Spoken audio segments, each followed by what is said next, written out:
Fucking Savage Show podcast. I'm your host, John Burke. We had some technical issues before. We tried this once already, and thank you, Erin, for being so, calm. Like I said, like the studio's like held together by like Band-Aids and chewing gum and paper clips. Like it's really rinky-dink. So thank you for being understanding about that. So anyway, for those that don't know, Erin and I go way back. We were talking about that before the show. We'd known each other, I think, prior to even Trump running for election. And then you actually kind of blew up on social media because you're a nurse. You've investigated a lot of what the COVID pandemic has brought along with it.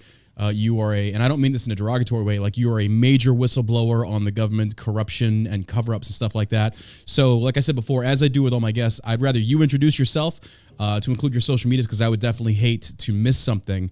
But yeah, so this is Erin. Go ahead. Hello. Thanks for having me, John. So my name is Erin. I guess starting from the beginning, I originally am from Wisconsin, went into the military when I was 17, and had my parents co-sign for me. Like that unexpected, everyone thought like, oh, she's the last person that would ever go. But what year did you join? I did. September 11th happened when I was in basic training. Oh, you went like right before me. Like I enlisted 2 months prior to September 11th, but I was in the delayed, the delayed entry program, and then 9/11 happened, and it pushed my ship date back by a month. So you were already in basic training when September 11th happened. Yeah, I actually joined in January of 2001. So I was 17, and I don't know why. You don't know why you joined? I never like thought about that, and then I started like really paying attention to like. I don't know. I started kind of really liking history and understanding why, I was patriotic, right? My grandpa was in the military. And so I joined, and then basic training, September 11th. They ended up deploying all of our drill sergeants and brought in Marine drill sergeants. It was the weirdest thing. Whoa. It was very bizarre. I mean, I was stuck with mine.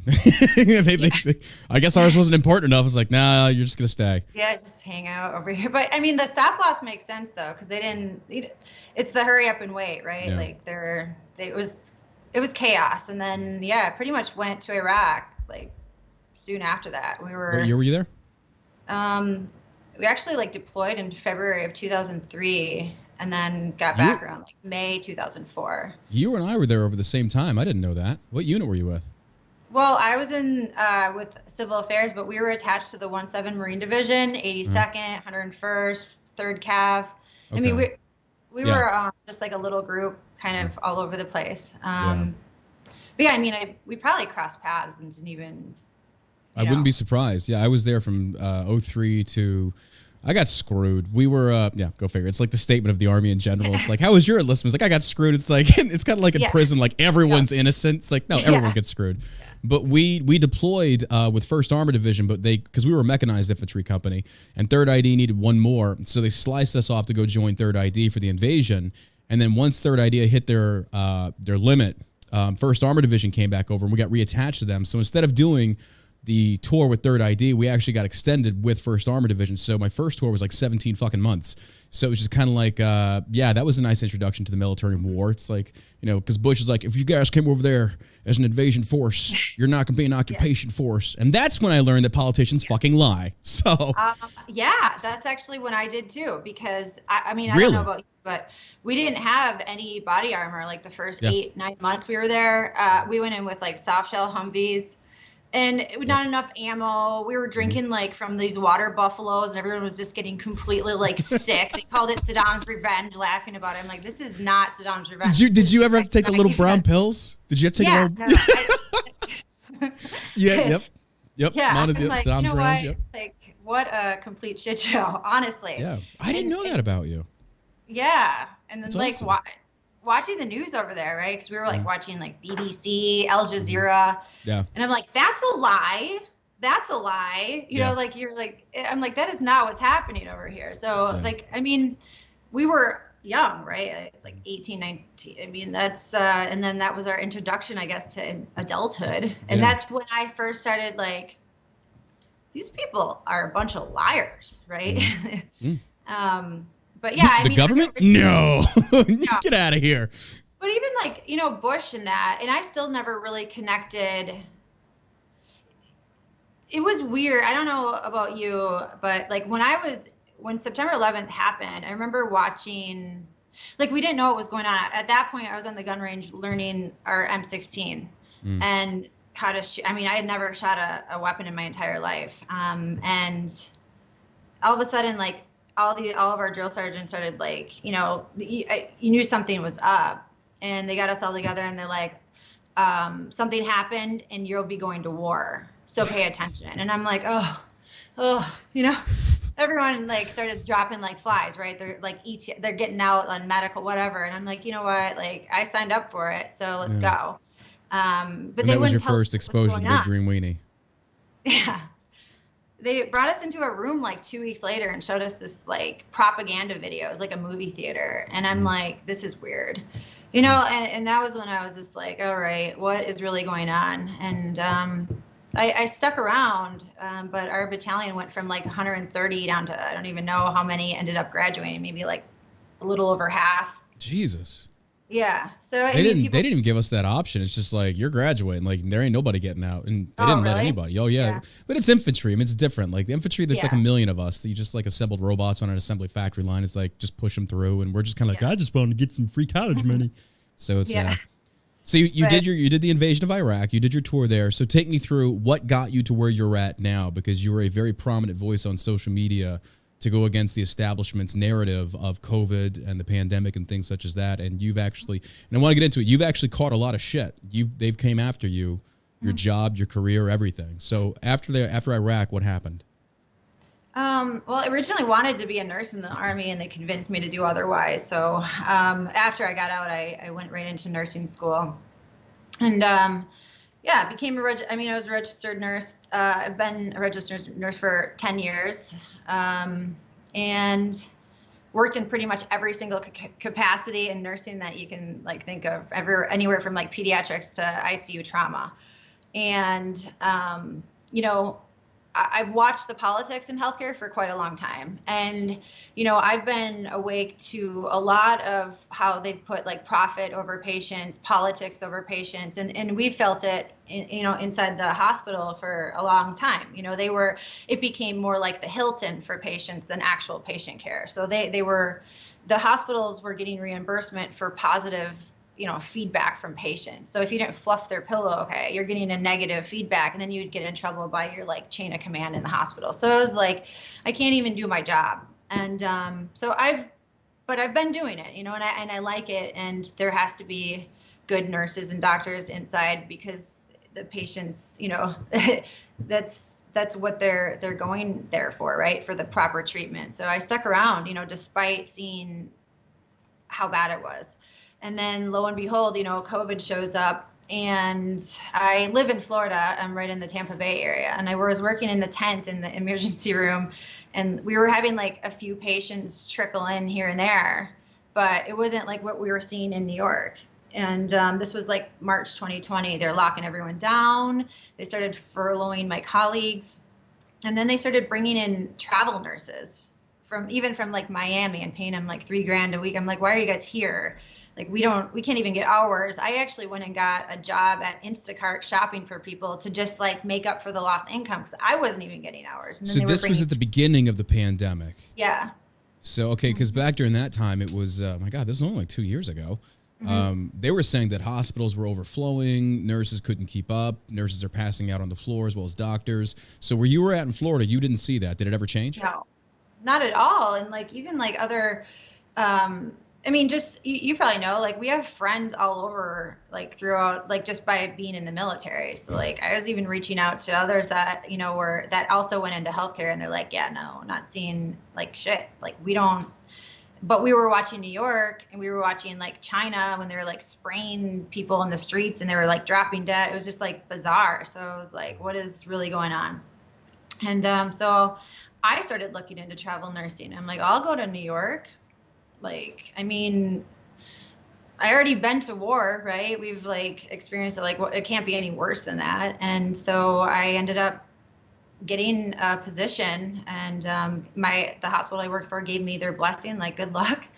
And they had me pack up my bags 2 days, get on a plane, be there, drop down, and then nothing. I got into New York and it's just like, hurry up and wait, like all over again. So I was like, so they just didn't they didn't grab you off the plane and say, go to work. It's just chill here. What, this is still year 1 of the pandemic then, right? Yeah, this was early April. So this was like height. And, and so they had us in like a Marriott Marquis 4-star hotel in Times Square, which was like completely empty. It was all right, Erin, I got to stop you right there. Your comparison of that being like war, no, not even close. No. It's a lot. No, I'm fucking with you. I'm screwing with you. I remember like sleeping in the desert with bug nets. Yeah. Like bombs flying over you. It's like, I'm like, this is such a joke. But they asked it, they did the same kind of stuff with Iraq, right? Like the hero and all that stuff. So I'm like, been there, done that. I didn't ever like the hero status back then, and I didn't like it, now.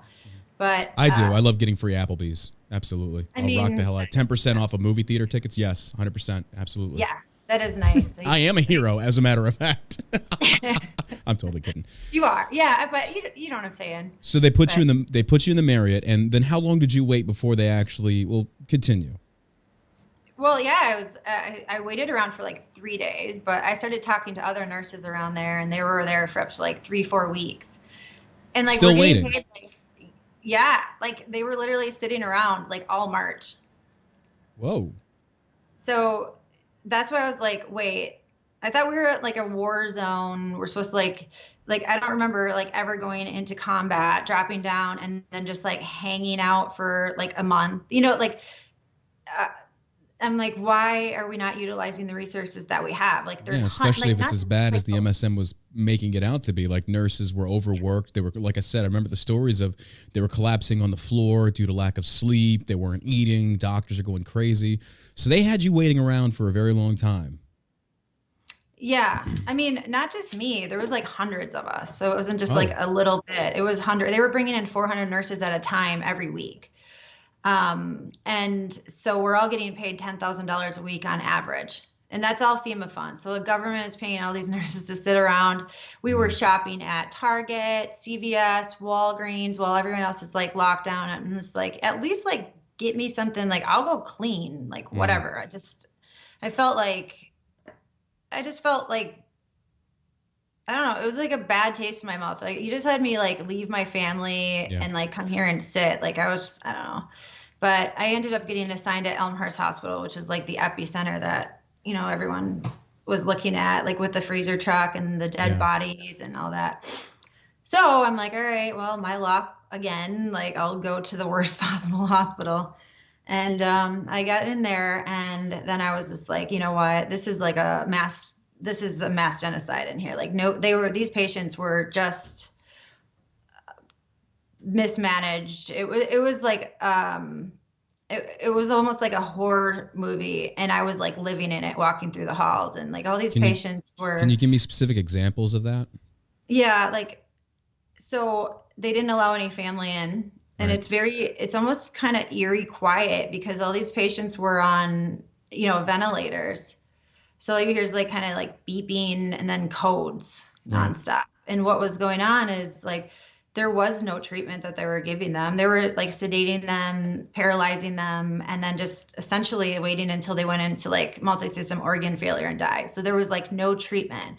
And then nobody was wanting to go into the room. So they had like the IV poles, extra tubing outside of the rooms, and, not even touching the patients. I didn't even see anyone listen to any heart or lungs. They didn't even use stethoscopes. I mean, it was just like, and then I'm like, now it makes sense. I'm like, I didn't want any part of it. I went back to my hotel that night and just like got on my hands and knees. I cried, and I'm like, this can't be happening, and then I started trying to like speak to like my chain of command, like my leads, the administrator. Nobody wanted to talk to me, and they threatened me with being sent home, if I kept asking questions. So that was just like off limits. So took it to the next level, and I contacted a couple of attorneys, and then I had some spyglasses sent to me, and I went undercover and I recorded it. Mm-hmm. And that's when you really started blowing up on social media, because you were whistleblowing on a lot of the cover-ups and conspiracies. Yeah. And you know, still, when like people didn't believe it, it's just like, man, like, I don't know how much more I could like hand in a silver platter of like actual murders taking place with like actual video. And the main consensus was like, no, doctors and nurses would never do that. And I didn't think so either. But I mean, this is exactly what happened in Nazi Germany. And like every single day I was like bringing patients down to that freezer truck, which did exist, but these people, for the majority, were not dying of like COVID. It was just total like gross awful medical malpractice and mismanagement. It was awful. At a very high level. Yeah. Was it true what they were talking about, that, I mean, I wanted to hear it confirmed from you that was actually boots on the ground. Was it true that a lot of these hospitals are receiving federal money for treating COVID on like a net 30 style, to where it's like, if you bring in so many COVID patients, that we will reimburse you for things such as that, which basically allow these hospitals to spike their costs and make a lot of money and then misdiagnose COVID patients? Yeah, I mean, it was, so I like to call it like the perfect storm. So like they remove all liability to all these hospitals. And this isn't just New York, but it's specifically New York, because like they kind of led the way.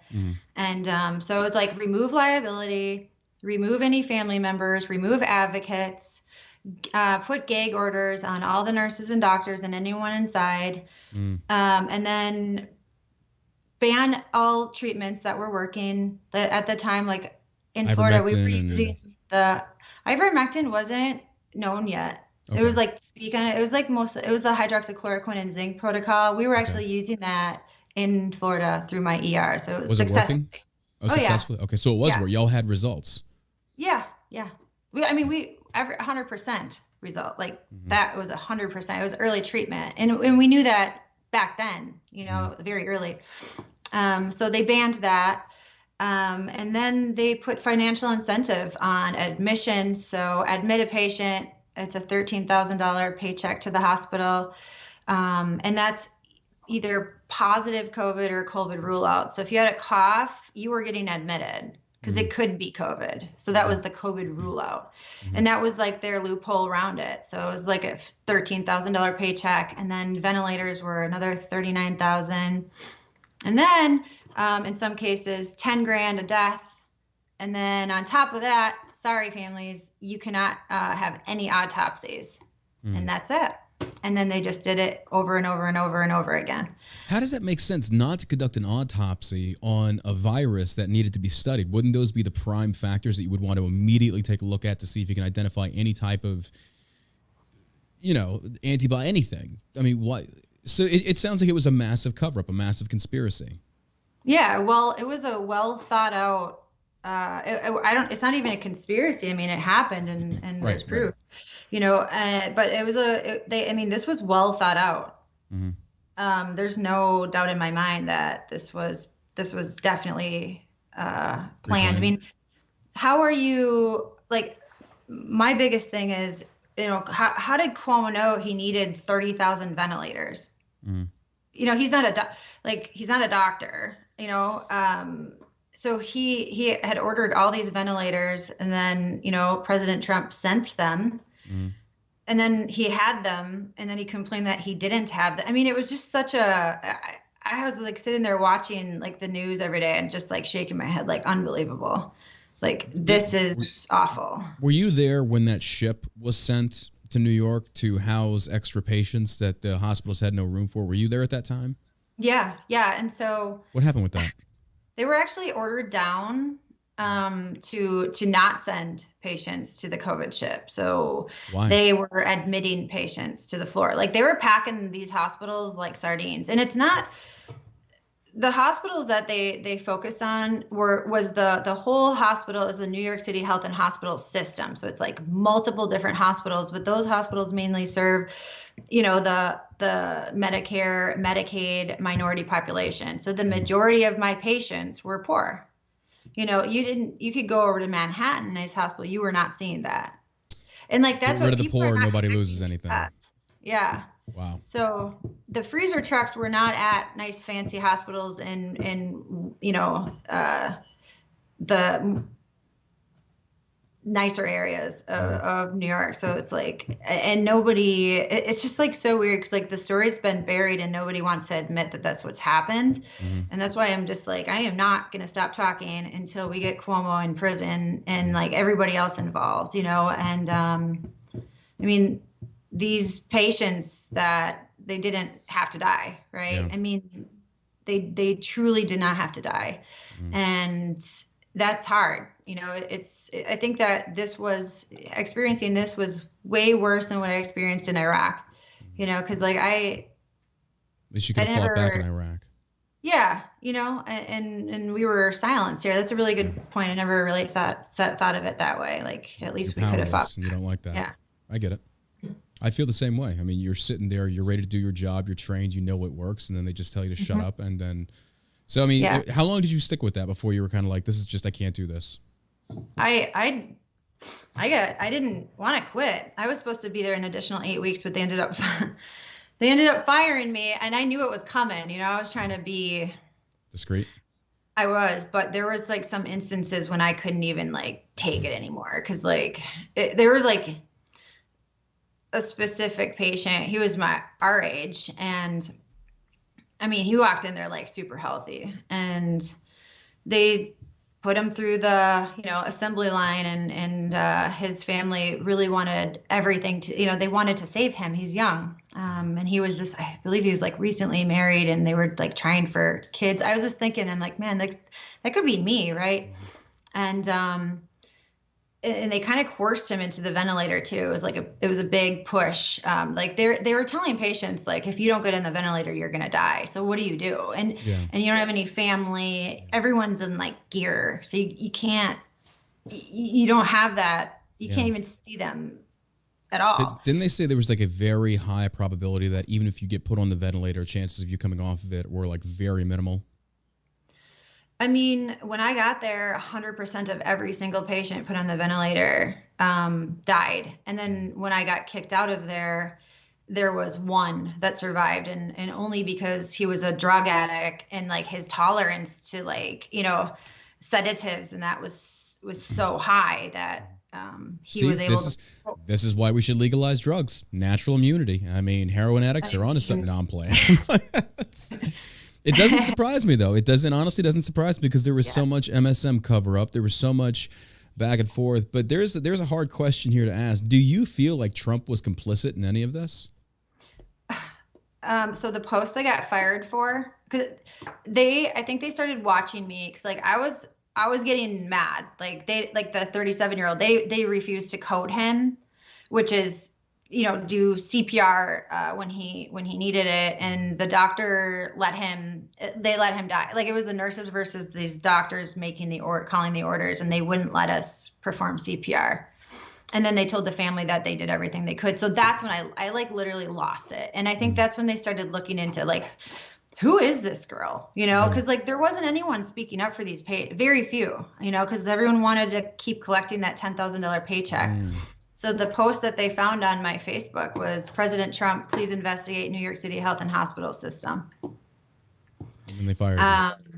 And that was the post I got fired for. And so, had you already been releasing your undercover work on social media prior to you being fired, or was this after you'd been fired?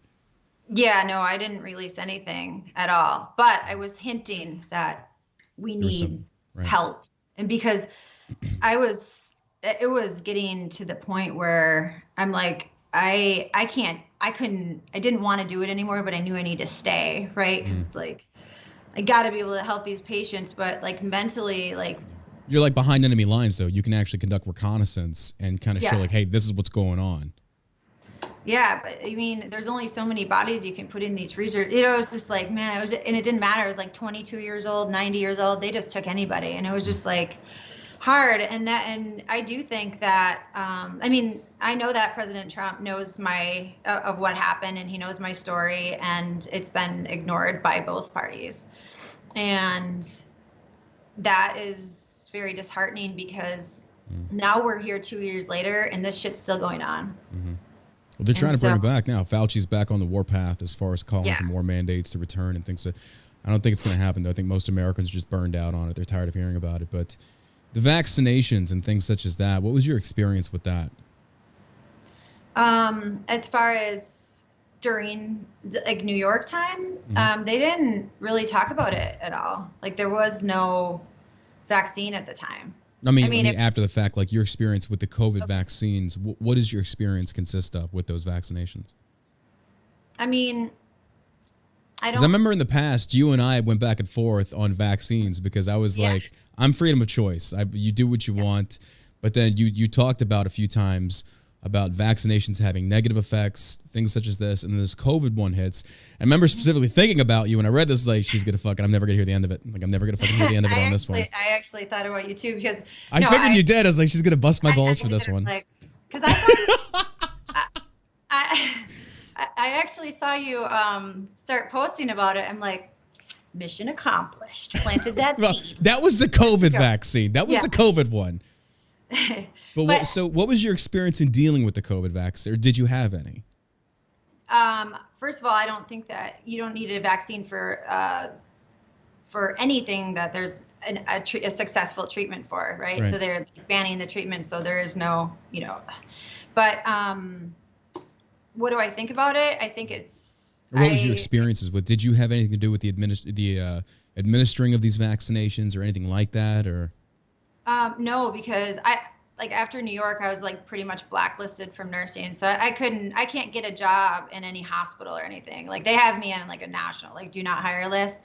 Although I do still have my license, because I did not. Your original chain of command at Florida wouldn't take you back. So no, my hospital did take me back, right, like after I got back from New York, and I was like hailed as a hero. And I'm like, if only you guys knew, because like my expose hadn't come out yet, and it was I took a leave of absence for 2 weeks because I knew my expose was coming out, and immediately after that I was going on Tucker Carlson, and we set that up ahead of time because just to avoid me getting like homicided, because that's what they do, and so I needed to have my face on national television so people knew who I was, and that was like protection. And so they saw that, and they didn't ever respond to me coming back. And now I've learned that they actually put in I voluntarily resigned. And they backdated it, and then they said that I can't have it unless I get a subpoena. So we're getting a subpoena and going to sue them for wrongful termination. So nice. Yeah. It's crazy because like I went all the way up to the CEO. This is like Advent Health that I work for. I've been keeping them private up until like most recently, but the very, very, very top head guy of Advent Health, we shared my expose with him prior to it coming out, and just let them know that, hey, like we'll protect you, and not say where I worked and stuff. And he actually was like grateful for it. So they really, they don't want anybody inside these hospital systems that is, going to expose them for what they're doing. And when Biden stole the presidency, that's when there was like a huge shift even in like Advent Health, because they were doing it right up until then. And it's almost like when he took over, it became a free for all. And that's when it started to get really, really bad again in the hospitals. So yeah, it's been quite a journey, honestly. What are you doing for yourself right now as far as for making ends meet work-wise? A lot of different things. So I wrote a book, and I opened what's the book called? It's called Undercover Epicenter Nurse. Where can they find this at? Yeah, so on nurseerin.org is my website. You can get a signed copy of it. They will not put it on bookshelves in any bookstore anywhere. That's about right. Yeah, and then you can you can get it online pretty much anywhere. Like that's nurseerin.org. Yes. Yeah. It's not okay. And what else? So you'll like this. So I partnered with two Greenbury Special Forces. One's a medical doc and the other is a PA. And we started a telehealth company, America's Clinic. And so we're getting people the treatments that they need. And then I actually just locked down our first like brick and mortar location here in the Tampa Bay area yesterday. So holy crap, good for you. Yeah. So, like they don't want me, then we'll just start our own. So goal is to have like our first hospital up in like, the next, at least the next 9 years. God, I love capitalism. I love capitalism so much. Yeah. So let me ask you this then. When you start your own hospital, I know Biden previously had tried banning certain medications, ivermectin, hydrochloroquine, all of this. Mm-hmm. Is there any way you can circumvent that, or is that regulated by the FCC or the CDC or the FDA? I don't know. There's so many 3-letter agencies these days. Like would you still be able? Would you be able to issue those to patients saying we're going to do this? Yeah, I mean, Biden doesn't have that authority. Like that's why I always say that politicians make lousy doctors because like they're not medical doctors. They can't make the decisions. I mean, like Cuomo's a perfect example of that, right? It's like sending orders but like patients have a right to try. And the medical director actually that I partnered with is in Texas, by the way, and we're building our own compound pharmacy, and we're not going through the insurance because that's corrupt and we don't want to be regulated. So This is the way to like let doctors be doctors and nurses be nurses and like actually be able to like treat the practice patient. Actual medicine based upon scientific data. Yeah, and not pushing medications down their throat. I mean, like what's happening right now with patients, it's like they're on 13, 14 different meds, right? Sick people don't make the hospital system anymore. Or the healthy people don't make the money. Yeah. So, I mean, back to basics, right? I mean, this is what healthcare is supposed to be in the first place. It's actually helping people. And we've gotten so far off track that it's just like, it's a major money racket. I mean, just one look at the VA and you see what they're paying for these medications that have these secondary, tertiary effects on veterans. And it's any wonder why, like, most veterans are kind of like, no, I don't want government-run healthcare. Look at the VA. You've boshed it so bad. I mean, I wonder how many veteran suicides could have been prevented had they not been addicted to opioids, just thrown down their throats from these lazy-ass doctors that were like, it's not just put them on this, maybe not even talk to a therapist. Just take this pill and then take this pill to curb the side effects of the original. And that's why we see dudes just killing themselves left and right. I mean, I was a victim of that. Like, when I got back. I didn't know that. I mean, I couldn't, like, when I first got back from Iraq, like, I could not sleep at all. Like, I was like, I could not at all. So they started piling on, like, the trazodone, the sleeping pills, antidepressants. They started, like, I mean, anything. And then I was like, what am I doing? Like, looking at it, I'm like, this is not normal. And then I, slowly, like, got off this, got off that. Now I take absolutely nothing because, that's what they're doing. They're really literally drugging veterans until they go away. Yeah. And it does cause, this mass, they have convinced veterans that they're crazy, and I think that's absolutely disgusting, but that's like socialized healthcare, like you said. And that's, the mental health, they're not even taking into account of that. Veterans can't even get in to see a counselor or like a psychotherapist. They're pushing them back like 1, 2, 3, 4 months. And their, issues are not going to just like be like, all right, I'll hold, and I feel like they should be allowed to see outpatient provider whenever they want. Yeah. And absolutely. Whoever they want. It almost felt like after the initial invasion of Iraq that the military was not prepared for the amount of soldiers that were coming back with just insane levels of post-traumatic stress disorder. And instead of like getting them to actual mental health and counseling and therapy, things similar to that, it was literally, let's just throw medication down their throat. And this will help at least staunch the bleeding for a little while. But it seems as of late, like, I don't know, I've kind of been out of the loop. I used to go at it with the VA until finally it's just like, I can't do this anymore. Like I almost went broke. I was traveling around the country, going to different VAs, trying to expose their bullshit. And it's like, I got no more money. It's like, so I gotta go home. And it's just, the stories, my God, we're so insane to where it's like, I don't ever want to go to a VA. I mean, and I'm not saying that all VAs are like that, but where there's smoke, there's fire. And when there's a lot of stories from various parts of the countries that are in sync with how their treatment was coming from these doctors and these federal employees that were protected, there's something to that. I mean, the quality of care like you said, with nurses that are making so much good money and they are not in fear of being fired, their quality just drops through the floor. And ultimately, it's the veterans that pay for it.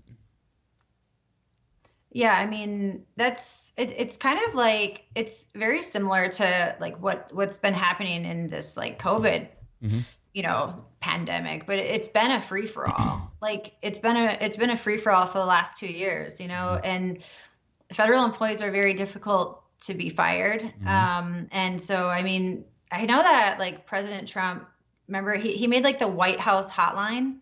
He also repealed the Federal Employees Protection Act, but it didn't actually fix the problem because it was, and I called this too. I was like, hey, it's a great thing because now these hospital administrators can fire these employees. Like, but it's not just the employees; it's also the hospital administrators. So it's kind of like that casino movie. It's like you got the dealer who's watched by the pit boss, who's watched by the eye in the sky. It's like, okay, well, who's watching the eye in the sky? So it's like all you've done is like chop the tail off the snake. It's still not going to fix itself.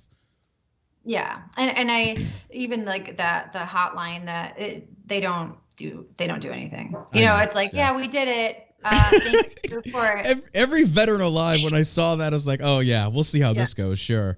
And then you get like the waiting tone, like the elevator music for like 4 hours. Like, yeah, fuck this. I'm just going to kill myself. It's whatever. This is bullshit. I can't even imagine how many veterans actually got their hopes up for something like that because, and I hated to say this, but even I saw Trump as complicit in this. I think he knew. I really do think he knew. I think they were all involved in this to the point where it was kind of like, there was no defending of the Constitution. There was no defending of medical health care workers. It was literally just allow the governors to lock the states down, restrict civilians, put them on the couch, make them fat and lazy, reduce their immune system. And naturally, of course, COVID's going to come through and just run rampant all over people's immunity systems when they're not going outside and getting any vitamin C or vitamin D from the sun. Like nothing. It was just literally go get a free Krispy Kreme donut or two, stuff your face, get fat as fuck. And naturally, you have like an 81% morbidity rate in the obesity community from COVID just coming in there wreaking havoc.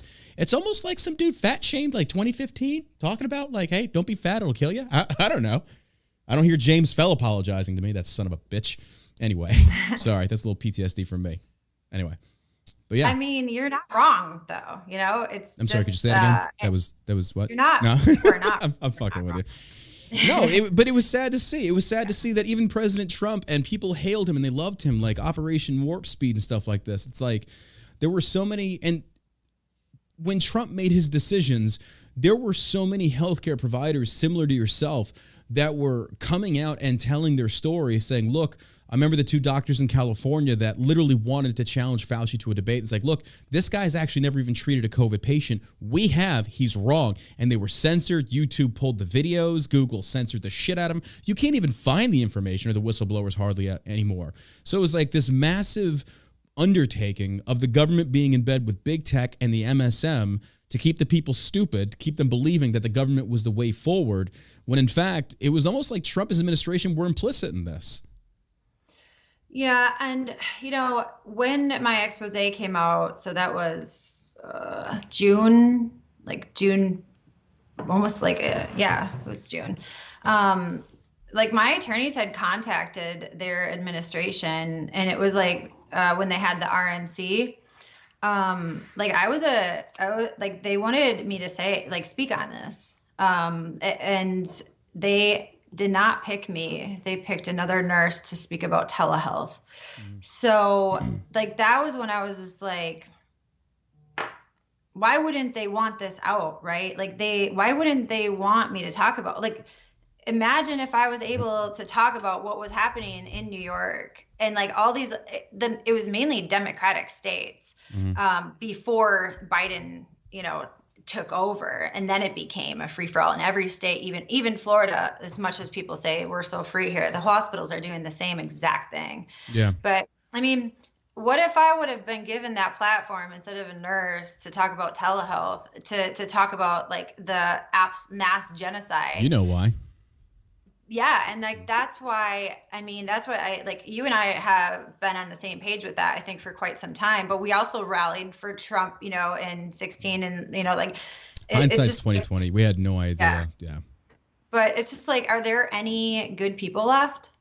And I'm not saying maybe he's good. Maybe his arms are tied, hands are tied, but I'm just even if my hands were tied, I would be blasting this, I just feel like people deserve to know the truth, you know, despite if my hands are tied or not, you know. That's why every organization that linked itself to Trump at the hip, it reeked of Trump loyalism. And when that becomes a factor, the truth dies. And that's why I've never had any association with Turning Point or similar organizations, because I feel like they are literally just Trump parrots. And the truth is going to die out of a sense of political alignment or political identity. And because I remember with my following before, like many of my Instagram bans, a lot of them were very upset with me because I was like, I am not a Trump loyalist anymore, because I started understanding and realizing that I was wrong on a lot of things, especially constitutionally based rights, like the Second Amendment, when Trump was like, take the guns, due process second. I was like, wait, what? Hold on. Like, no. And then I actually saw firsthand, Turning Point said nothing. The NRA said nothing. All these major organizations that were supposedly pro-freedom, pro this, that, and the other didn't say a damn word. And it's like, then I started to understand, wake up and realize, like, this country is so fucked. I was like, we have a massive corrupt system. This is not a government worth fighting for. It's not worth protecting. I should show Trump no loyalty. It should be loyalty to the God and Constitution that you worship, and the Constitution that provides us the freedom that we are seeing stripped away from us. So, yeah, there was I caught a lot of flack on that, to where it was just like, when you separate from that which you kind of become. And that's why now when I have friends that are entering into the political world, it's like, don't tie yourself to any individual politician. Tie yourself to the Constitution. You can't go wrong. I was like, call them out when they do dumb shit. And that's why I feel like if you want that platform, sadly enough, you have to align with these major organizations that are get you boosted on the socials. They're going to share your content. Your voice gets magnified, but it's literally, it's just talking points from the higher heads. And there's no original thought at all. I mean, you're like just admitting that you were wrong. I admit that too. Like, I mean, these organizations or these big profiles, they like that know the truth, but just kind of keep going with it because that's what they're following is. Like, I think that that's worse than some of these bad guys out there, like like Cuomo and Fauci, because it keeps people complicit and it keeps people comfortable, and while they could be fighting for the right thing, which is the truth, our God-given liberties, right? And like that was another thing too. It's like, why are we thanking people for giving us what shouldn't have been taken away in the first place? Exactly. I was like, I am not thanking you. I mean, no, you shouldn't have done that in the first place. And I think Kristi Noem was one of the only governors that didn't lock down her entire state. And then people were praising DeSantis and Abbott for opening up early. It's like, why are we praising them? Like you said, this should never have happened to begin with. Mm-hmm. This was not a good thing. And it didn't. And now the studies are showing that like New York handled it the worst and Florida actually handled it the best. But it's like, just like the government does, or like the VA many times over after the fact, many years later, then they'll say like, oh yeah, we got it wrong. Sweep it under the rug and move on. So it's kind of one of these things of like, hopefully, and I know this is a pipe dream, but hopefully people start to understand that you should never trust your government, never implicitly trust your government or any politician for that matter. There should always be a healthy modicum of skeptical mistrust. That it's like, you got to come with the facts. And if the facts are manipulated through the data that you claim is trust the science, but like you said, when there's money involved, I mean, essentially paying certain COVID people or to take in certain COVID patients, we look at, we good? Okay, yeah. We look at the same thing in academia. When you have these government scholarships that are going to help bring the lower class up to the middle, and the academia is charging, let's say, like $40,000 for an associate's degree in liberal arts, and they realize that we're going to get a government grant. Well, suddenly that cost goes to $60. Well, then the other people that are actually having to foot that bill without any government help, well, they're getting fucked. But these other people, they're doing great, and ultimately the college benefits the most. And it's the same in the healthcare world. So it's kind of like, that was another thing I had to admit that I was wrong on, is that when Obama was doing Obamacare, it's like, no, the healthcare system works. Like, no, it's fucked, and it's the government's fault. Yeah, I mean, and then removing liability, like anything, like, I mean, the liability is like the huge thing. Like that is, that's actually what I brought to your attention like years ago with like the children's vaccines. Like there's no liability to them. It's the same thing like the COVID vaccine. Like they removed all liability. And so like and people don't realize that, and I think that if anything is safe and effective, and if you're doing such a good job, like in the healthcare system, then put liability back on the hospitals, put liability on every single product, and then stop mandating it, right? Like that's where it crosses the line with me. Like I do believe that everyone should be able to make their own decisions, but with all of the information, not accurate just information, stuff that they want to feed you, you know, and that is like part of my job as a nurse is to give them that information, the risks and the benefits, all of it, not the propaganda, and then let them make their own decisions and consent to it. But and that's the control that they're putting over, you know, like these hospitals, which ultimately, you know, trickles down to, you know, us and our kids. So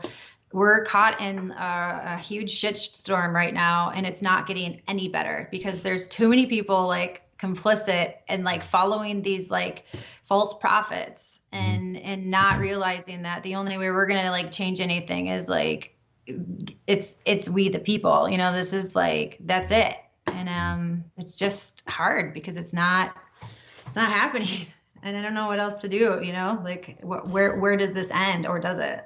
I think I know what needs to happen, but I don't think it's going to happen. Unfortunately, it's the human level of corruptibility that exists in every government, regardless of style of government, that will always be in existence. I think the Constitution has been ignored. The government has been expanded to such a massive point now to where it is mind blowing. It is mind blowing because a good friend of mine that I follow on Instagram, and he and I had a very in-depth conversation. He said, honestly, John, he's a really positive, optimistic guy. He's a good guy, but he's like, look, John, he's like, I know this sounds crazy, but the only way to end this is we overthrow the government. He's like, there's no other way. And he's like, just go look back through history. Powerful people never relinquish power. It doesn't happen. He's like, it just never happened. He's like, the only way is to be a coup. You have to throw over the, but then even he said, but even in doing that, all you're doing is replacing one piece of shit for another.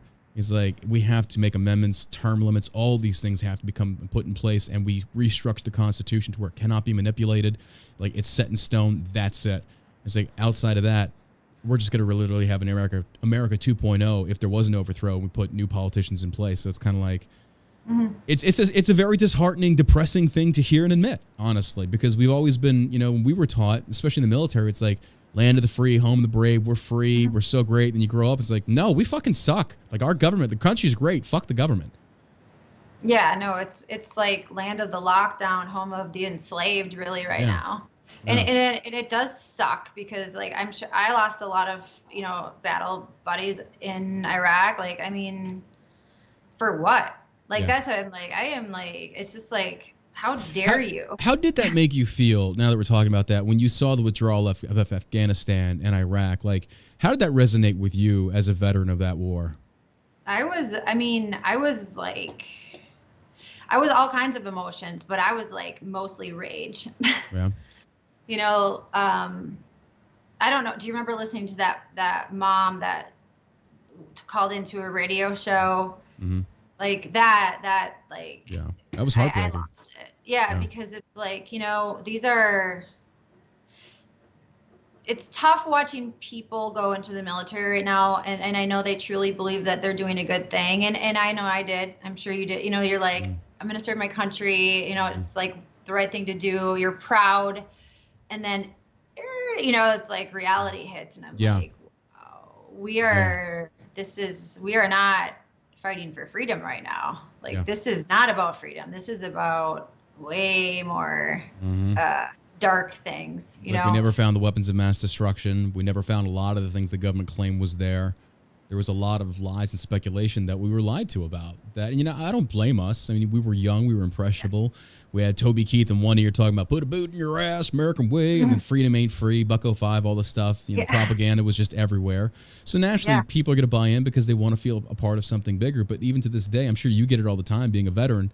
They're going to ask you, say, hey, I'm thinking about joining. What do you think? And in the back of my mind, it's like, no, fuck no, don't. Don't do it. And it's not because I hate the Army. It's like, this administration is not worth serving.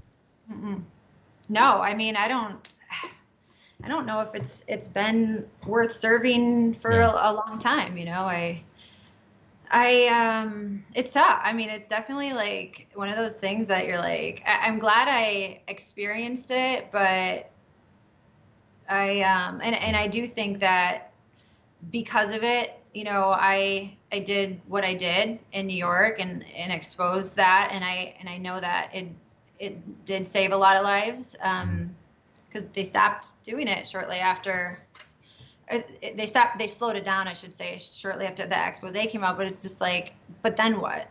Yeah. You know, it's like, it's ignored by so many, you know, like the left and the right, and like you're just like, it's like money where driven. we go. Yeah. It's money driven. Yeah. It's so, this conversation is like so doom and gloom, but it's just like, this is the reality. Yeah. Absolutely. Yeah. I mean, where are most people in their early teens or late teens, excuse me, going to hear actual real conversations about enlisting in the military? Because, I mean, when you see like the Biden administration take over and then General Miley and SecDef Austin go in there and just trying to root out extremism, like that was just a Republican witch hunt is all that was. And that's within our own military.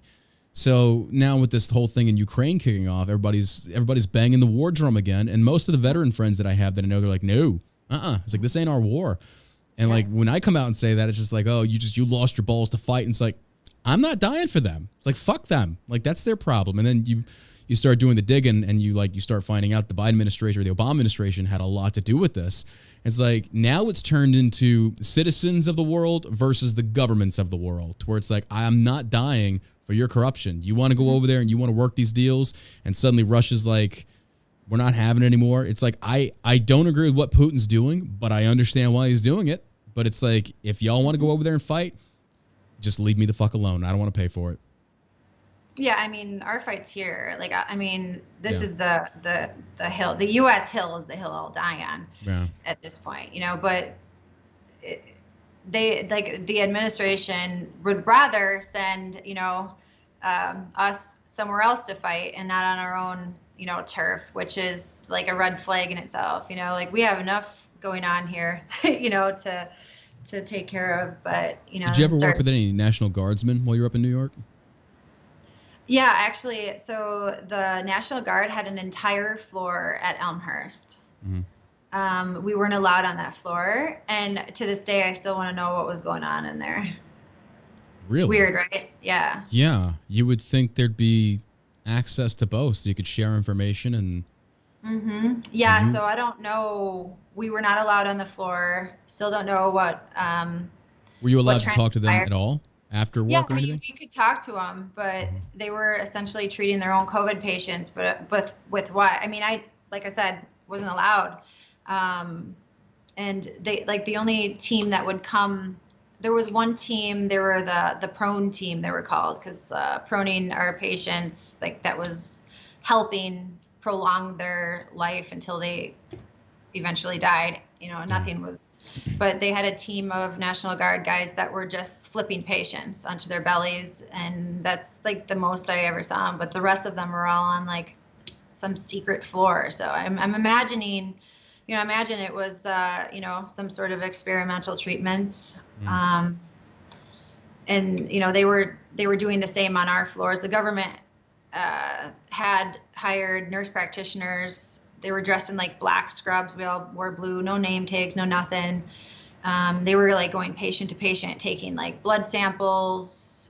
They were hanging IVs, which now I learned there was the remdesivir. So I think they were testing it out on patients without consent, you know. So I fought that too. Without consent, they were doing experimental treatments without consulting the patients? Yeah, well, the patients were on ventilators, so they weren't consulting the families, you know, and so they just basically had massive access to guinea pigs that didn't know they were guinea pigs. Yeah. Yeah. Holy crap. Yeah, it was bad. I mean, it was bad. It was that's why I'm like, man, like that's why I literally do think like this was probably like 10 times worse than anything I saw in Iraq, because like, first of all, it's here. And like, second of all, it's like my colleagues that are like, everyone's like going along with it. And like, this is like Nazi Germany, gas chambers, like 2.0, you know, in America.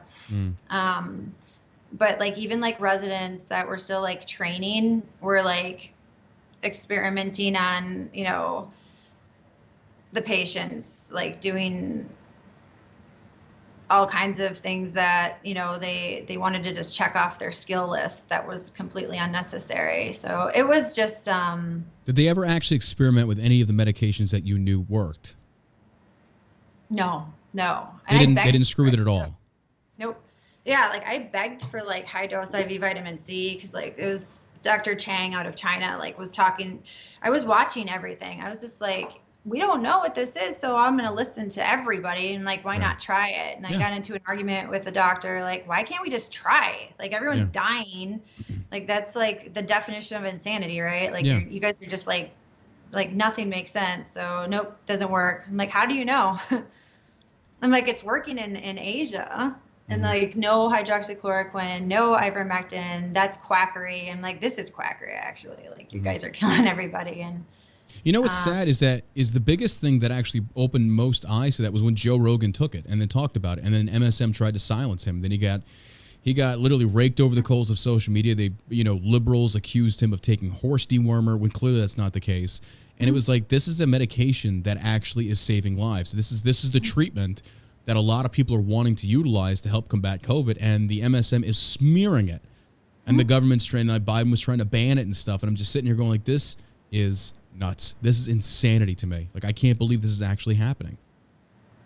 I mean, that's what they do though. Like even when my story came out, you know, they're just trying to find anything like, oh, she doesn't know what she's talking about. She doesn't have experience. I'm like, character assassination. Yeah. I mean, that's it. You know, she's a quack. I'm like, I don't know. There's video. So, you know, and then the video's edited and like, oh yeah. Well, sadly, you know, that's the situation we find ourselves in with MSM doing legitimately that, like lying, you know, chopping stuff up. The propaganda machine keeps churning out all this stuff to the point where it's like, yeah, you do have to question everything that you see, whether or not it's edited. And unfortunately, that is what MSM is. That's the monster MSM has created to where now, which is a good thing if you think about it, because now I think society is starting to learn more to question everything, even the stuff you think you see that is real, is they even question that. Yeah, I mean, and that's good. And even like, don't believe me, go look it up. Yeah, like exactly. Research it on your own. Like, I don't want people to just blindly believe me either. Like I want people to start digging, because once they start doing that, it opens up, you know, all kinds of, you know, information that you didn't even know you didn't know, you know, and it's buried for, you know, a reason. And now even with like social media, I'm on my like third Instagram, you know. Welcome to the club. Welcome to the club. No, thanks for having me. Yeah, I had like 250,000. They pulled that one. I even got verified on one. They pulled that one. I'm like, oh, fuck. I'll start all over, I guess. Yeah. That sucks. Yeah, mine was my original one was verified too, and they yanked it. So I'm trying to get verified again. They won't do that. No, they're not going to do it. Me either. I gave that up. I was like, yeah, it's probably not going to happen, because it was nice having that little blue check just for the simple fact of trolling the left, because your comment goes to the top. So I'd be on LeBron James's page. I would just troll because there were no blue checks that were doing that. I was like, I'll do it. I was like, I'll go talk to big man. And then they pulled my shit. I was like, son of a Stop bitch. him. Yeah, I was like, this is like really fun. I get to like be in the inner circle and be like, fuck you guys. It was great. And they pulled that. I guess that's what happens. You're like a professional troll. So, well, Erin, where can everybody find you at, to include your website one more time, to include your social medias? Yeah, it's nurseerin.org, my website. And then I guess like the best place, I don't even know if you can search my name on Instagram anymore, but it's Erin. I can't mention you. I tried making a hard post about you, and I added, and I kept typing it. And I was like, what the hell? Am I misspelling this? And then finally your name popped up, but it was in shadow. And so I clicked it. It said, cannot be mentioned due to multiple violations. Like, oh, she's telling the truth. She's telling the truth is what this is. Yeah, I'm like in my 37th stint of Facebook jail as well. So, I mean, I know the layout. I know the floor plans. I know where everything's at. I've got files and cakes buried everywhere. I can help you get out. Yeah. Actually, I can't. I literally created another account. Like my public figure page had like over 500,000. It's shadow banned to where like maybe 1,000 people see anything that I post. So I've taken to doing the podcast now, because they can't control that for the most part. And then launching my own website, where it's like, this is what we're forced to do when you're trying to get information out there. And just like in Google in general, like they squish all results, all like if you want to go look up and research like you talked about earlier, good luck. They've like buried it so deep that you'll be lucky if you can even find it. They're going to let you see what they want you to see. Yeah, absolutely. But yeah, I mean, I would just have people subscribe on my website, because I send out a weekly newsletter, because I can't really talk about anything else on social media these days. So that's the best way. So yeah. It's smart. It's smart. That's the best thing to do. So again, where can they find you on Instagram? It's Erin _ BSN and then the number 2. That's my Erin _ BSN with the number 2. Yeah. Facebook as well? Facebook is it's harder. There's a public page that's Nurse Erin. Okay. And then another one is it's shadow banned. So I think there's a link on my Nurse Erin actual page, but I have a verified account on Facebook. Okay. But I'm still always in jail, so it doesn't matter. What about Twitter? Twitter, I'm Erin _ BSN. And have you made it to Truth Social yet? I'm still in line, so. You're not missing much. I'm on it. I finally got in, and I'm just like, there's nobody here. It's like that meme of John Travolta from Pulp Fiction. He's just kind of looking around. It's like, all right, everybody said this is like the shit. I don't say anything because, they're really dropping the ball on that. But again, like we were talking about before the show, if Elon manages to take Twitter, maybe it becomes a more predominantly freedom-based kind of company to where people like yourself and myself can be more vocal on there without the fear of censorship repercussions. I mean, I tried Parler, and then that was all these sites, and it's I haven't so many social medias, all right, everyone's trying. I'm like, I don't know. Well, before there wasn't, because it was literally all we had were leftist-owned platforms, and then suddenly people on the right, it just exploded. MeWe, Gab, Parler, Getter, and it's just like, okay, this is too much. We needed to have. That's why Trump, and it's still possible that True Social could take off, because if Trump does run again in 2024, and he's not back on Twitter, he's not back on these social medias, he's got his own platform, and that will just skyrocket. But it's like their release has been really just riddled with bugs, and people are waiting months to get on there. So it's kind of like, y'all should have really thought this one through before you launched it. Yeah. So. Well, at least they're trying. Yeah, true. Well, Erin, thank you for coming on the show. I really appreciate you taking your time out of your busy day. And again, you can check her out. It is nurseerin.org. Yes. To get the book, check the book out. And in the book, describe for me the book real quick. It's about the experiences you had going through COVID. Yeah, and actually, I mean, the book walks kind of through my life too, because I wanted people to know that I'm just a regular person, because a lot of people were putting oh, she's military, she's a military government, she's I'm like, nah, I'm not, she's working for the government, the people that think really way too far into things. And I'm like, honestly, I grew up with 3 stoplights. I'm pretty much just like you, I am. So I talk about that, but then I also I go into a lot of detail about what happened inside the hospitals. I have transcripts of recordings that are not in my expose, and just kind of I leave it open, and I will start. I have a second book coming out hopefully by the end of this year that is the part 2 of everything that I've been through since then. So it ends with a letter from the New York City Health and Hospital System to my attorney requesting any and all audio and video recordings, and my attorney writes back, no. I was like, I would hope it'd be somewhere along the lines of go fuck yourself. Yeah, I wanted, he's I gotta be more professional, Erin. No, you don't. Hell no. Let's get veteran on. I was like, go. Yeah, no. It involves. Never mind. I won't say it. I'll get banned on Twitch. But they've not come after me. They don't want to, because then I'd have to testify. So, and they don't want that. But we're working on it. I'm not quitting. We don't quit. So. Good for you. Good for you. All right, Erin. Thank you for being here today. Thank you for everything that you've done. Even the past shots across the bow of me, waking up to the whole vaccine scene. So, thank you for sticking with your guns on that one. I do appreciate it. Yeah. Thank you for, not blocking me. No, absolutely. No. All right. Well, good luck to you. All right. Take care. Thank you so much. Absolutely.